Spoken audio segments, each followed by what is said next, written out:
ఉద్యోగులకు ఈపీఎఫ్ఓ ఊహించని shock. So EPFO ఊహించని షాక్ అయితే ఇచ్చింది ఉద్యోగులందరికీ కూడా. కోవిడ్ సమయంలో తీసుకొచ్చిన కోవిడ్ అడ్వాన్స్ సదుపాయాన్ని ఉద్యోగుల భవిష్య నిధి సంస్థ నిలిపివేసింది. కోవిడ్ వేళ ఉద్యోగులు తమ వైద్య ఆర్థిక అవసరాలు తీర్చుకునేందుకు ఈపీఎఫ్ఓ ఈ సదుపాయాన్ని తీసుకొచ్చింది. కోవిడ్ తగ్గుముఖం పట్టిన నేపథ్యంలో ఈ అడ్వాన్స్ సదుపాయాన్ని నిలిపివేస్తున్నట్లు ఈపీఎఫ్ఓ అధికారికంగా ప్రకటించింది.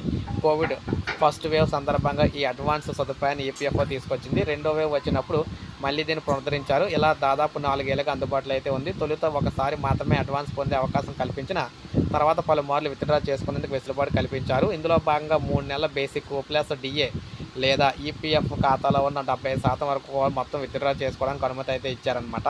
కోవిడ్ సమయంలో చాలామందికి సౌకర్యం ఉపకరించింది. అయితే ఈ నాన్ రిఫండబుల్ అడ్వాన్స్ను మరికొందరు ఇతర అవసరాలకు కూడా వాడుకున్నారని, దీనివల్ల వారి రిటైర్మెంట్ సేవింగ్స్పై ప్రభావం పడిందని నిపుణులు చెబుతున్నారు. అడ్వాన్స్ సదుపాయం నిలిచిపోయినప్పటికీ ఇంటి కొనుగోలు, వివాహం, పిల్లల ఉన్నత చదువులు, ఉద్యోగం కోల్పోవడం, అనారోగ్యం వంటి సందర్భాల్లో ఈపీఎఫ్ఓ ఖాతాలో ఉన్న మొత్తాన్ని నిర్దిష్ట పరిమితి మేరకు ఉపసంహరించుకునే వెసులుబాటు అయితే ఉందన్నమాట.